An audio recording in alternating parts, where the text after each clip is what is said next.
আসসালামু আলাইকুম রহমতুল্লাহি ওবরকাতুহু। সম্মানিত দর্শক, বাংলাদেশের রাজনীতিতে এক ধরনের নতুন রসায়ন তৈরি হচ্ছে।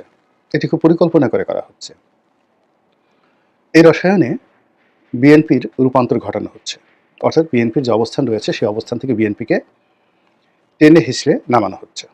অন্যদিকে সেই রসায়নের ফলে একেবারে নতুনভাবে যে দলটি প্রতিষ্ঠিত হয়েছে সেই দলের নেতৃবৃন্দকে এবং সেই দলটিকে টেনে হিঁচড়ে উপরে তোলার চেষ্টা করছে এবং বিএনপির সমান্তরাল বসিয়ে তারপরে বিএনপিকে বেইজ্জতি করার শত রকম চেষ্টা, তদবির, কৌশল ইতিমধ্যে তৈরি করা হয়ে গেছে। এবং এখানে নতুন যে দল এনসিপি, নামটা এমনভাবে রাখা হয়েছে এনসিপি, আর অন্যদিকে হলো বিএনপি। এন এবং পি এই দুটোর সঙ্গে সামঞ্জস্য রেখে নামটা রাখা হয়েছে মূলত বিএনপিকে হিট অ্যান্ড হার্ট করার জন্য। আবার অন্যদিকে বিএনপির যিনি নেতা জনাব তারেক রহমান, এখন তার যে বর্ণাঢ্য রাজনৈতিক ক্যারিয়ার, তিনি শহীদ প্রেসিডেন্ট জিয়াউর রহমান সাহেবের সন্তান, তারপর বেগম খালেদা জিয়ার সন্তান, তার বাবা সেনাপ্রধান, রাষ্ট্রপতি, মুক্তিযুদ্ধের সেক্টর কমান্ডার এবং সফল রাষ্ট্রনায়কের পাশাপাশি বাংলাদেশের যে ডানপন্থী রাজনীতি, সেই রাজনীতির জনক বঙ্গবন্ধুকে যদি আপনি রাজনীতির এবং দেশমাতৃকার জনক বলেন, যে ঠিক আছে বঙ্গবন্ধু জাতির পিতা, বাঙালি জাতির পিতা, তো সে থেকে কন্টেম্পোরারি জিয়াউর রহমানকে দুটো স্থান দিতে হবে। একটা হলো যে বাংলাদেশ নামক যে রাষ্ট্র, সেই রাষ্ট্রটির যদি পিতা ধরেন, সেই রাষ্ট্রটির পিতা বিএনপি ক্লেম করতে পারে জিয়াউর রহমানকে। এর কারণ হলো বঙ্গবন্ধু যে জাতীয় সত্তা তৈরি করেছিলেন, বাঙালি জাতীয় সত্তা, এবং সেই জাতিসত্তার সঙ্গে যে রাষ্ট্রটি তৈরি করেছিলেন সেখানে কনফ্লিক্ট অফ ইন্টারেস্ট ছিল। অর্থাৎ বাঙালি, পশ্চিমবঙ্গের বাঙালি আছে, আসামের বাঙালি আছে, কিন্তু জিয়াউর রহমান শুধুমাত্র এই কেন্দ্রের যে ভূখণ্ডের যারা বসবাস করি তাদেরকে বাঙালি থেকে বাংলাদেশে আলাদা করে ফেলেছিলেন। এবং ৭৫ 15 আগস্টের পর যে রাষ্ট্রটি অ্যাবসলিউটলি একটা হুমকির মুখে পড়েছিল, সেটিকে একটা শক্ত ভিত্তির উপর যে তিনি দাঁড় করিয়েছিলেন। ফলে বাঙালি জাতীয়তাবাদ এবং সেই জাতীয়তাবাদের ভিত্তিতে যে রাষ্ট্রটি, ধর্মনিরপেক্ষ রাষ্ট্রটি, সেই রাষ্ট্রটির বিপরীতে একটি ডানপন্থী, মধ্যপন্থী একটি বাংলাদেশে জাতীয়তাবাদের যে সরকার, সেই সরকারের একজন সফল রাষ্ট্রনায়ক হিসেবে জিয়াউর রহমান এবং তার সন্তান হিসেবে তারেক রহমানের একটা ভিত্তি কিন্তু তৈরি হয়ে গেছে বাই বর্ণ। দ্বিতীয়ত হলো তার মা। তার মা তিনবারের প্রধানমন্ত্রী এবং সফল, রাজনীতিতে সফল, প্রধানমন্ত্রী হিসেবে সফল, তার ব্যক্তিত্ব থেকে শুরু করে সবকিছু। তো এরকম একজন মায়ের সন্তান, এবং তিনি নিজেও সেই 2001 সন থেকে গত 25 বছর ধরে দলটিকে নেতৃত্ব দিচ্ছেন। মানে 2008 সন পর্যন্ত যুগপৎভাবে তার মায়ের সঙ্গে, তারপর 2018 সন পর্যন্ত বলতে গেলে বেশিরভাগ নেতৃত্ব তিনি দিয়েছেন, আর 18 সনের পর থেকে একক নেতৃত্বে দলটি এই পর্যায়ে নিয়ে আসছেন। ফলে আপনি তাকে নিয়ে মানে আওয়ামী লীগের যারা লোকজন আছে যতই ঠাট্টা করুন, যা কিছু করুন, কিন্তু তিনি তার অবস্থানে কিন্তু পৌঁছে গেছেন। কিন্তু আওয়ামী লীগ তারেক রহমান সাহেবের ক্ষতি করতে গিয়ে যে কাজটি করেছে সেটি হলো আওয়ামী লীগের সভানেত্রী শেখ হাসিনা, বঙ্গবন্ধুর কন্যা, যিনি নিজেকে আনপ্যারালাল ভাবতেন, তাকে নামাতে নামাতে নামাতে নামাতে একেবারে তারেক রহমান সাহেবের কন্টেম্পোরারি নিয়ে আসছেন। ফলে রাজনীতি 2020 থেকে 2025 সন পর্যন্ত এই 5টি বছর ছিল বিএনপি ভার্সেস আওয়ামী লীগ, আর শেখ হাসিনা ভার্সেস তারেক জিয়া, আর মধ্য থেকে বেগম খালেদা জিয়া রাজনীতির বাইরে গিয়ে একটা সার্বজনীন নেত্রী হিসেবে অনেকের কাছে সমাদৃত হয়ে গেছেন। এখন যে তারেক রহমান সাহেবকে আগস্ট মাসের 5 তারিখ পর্যন্ত অবিসংবাদিত নেতা, একেবারে ভবিষ্যৎ প্রধানমন্ত্রী, এটি নিয়ে কোনো রকম 1% সম্ভাবনা নেই, এবং তার কর্মকাণ্ড, তার কথাবার্তা, তার সিদ্ধান্ত সব কিছু নিয়ে যেখানে এক ধরনের হেজিমনি তৈরি হয়ে গেছিল, ঠিক সেই জায়গাটি এই সময়টিতে এসে গত 9 মাসে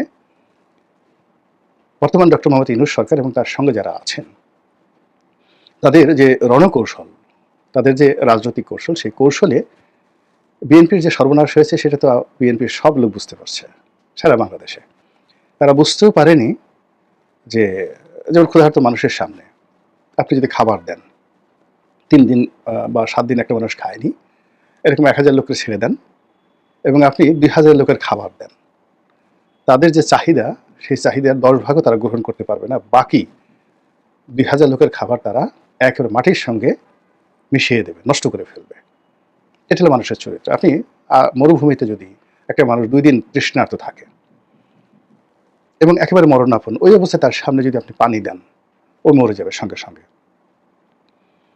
তো বিএনপির যে আকাঙ্ক্ষা, ক্ষমতার আকাঙ্ক্ষা, বিএনপির যে আকাঙ্ক্ষা আওয়ামী লীগকে ছেঁচা দেওয়ার আকাঙ্ক্ষা, বিএনপির যে আকাঙ্ক্ষা সম্পদ অর্জনের আকাঙ্ক্ষা, বিএনপির যে আকাঙ্ক্ষা ফ্রাস্ট্রেশন, প্রায় সেই 2006 থেকে তাদের মধ্যে যে হতাশা ছিল, সেই হতাশার তাকে কাটিয়ে উঠে তারা সফলতার একটা জায়গাতে পৌঁছানোর যে আকাঙ্ক্ষা, এই জায়গাগুলো যারা রাষ্ট্র পরিচালনা করেছে, সেটা সেনাবাহিনী হোক কিংবা ডক্টর মোহাম্মদ ইউনূস হোক, এটাকে একেবারে এলোমেলো করে দিয়েছে।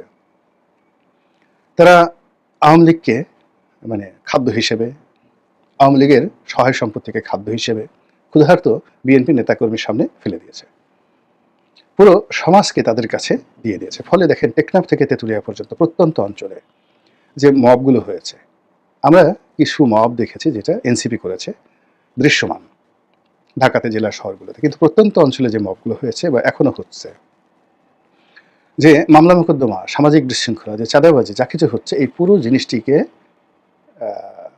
বিএনপির কাঁধে চাপিয়ে দেওয়ার জন্য যে ম্যাটিকুলাস প্ল্যান করা হয়েছিল, সেই প্ল্যানটা সফল হয়েছে। ফলে আপনি ঢাকাতে বসে যত কথাই বলেন না কেন, গ্রামগঞ্জে গিয়ে ভোট চাইতে যাবেন এখন বিএনপির পক্ষে, ধানের শীষের পক্ষে, আপনি সেখানে বিএনপির জাতীয়তাবাদ নিয়ে, শহীদ রাষ্ট্রপতির সততা নিয়ে, তারেক রহমান সাহেবের প্রধানমন্ত্রিত্ব নিয়ে, তার নেতৃত্ব নিয়ে কথা বলবেন, এটা যারা তৃণমূলের রাজনীতি করেন তারা খুব হাড়ে হাড়ে এটা বুঝতে পারছেন। এবং এই কাজগুলো ঘটানো হয়েছে মূলত বিএনপিকে মানে যাকে বলা হয় শিকলবন্দি করার জন্য। এটা সফল। এখন সেনাবাহিনী অ্যাকশনে যাবে, পুলিশ অ্যাকশনে যাবে, তারপর ডক্টর মোহাম্মদ ইউনূস অ্যাকশনে যাবে, যে যাবে। এখানে তো এখন ত্রিমুখী একটা ধারা চলছে। বিএনপির যে অ্যাগেনস্টে যে পক্ষগুলো আছে, সেখানে জামাত আছে, সেখানে জামাত, এনসিপি, ইউনূস, এটির একটি সংগঠন।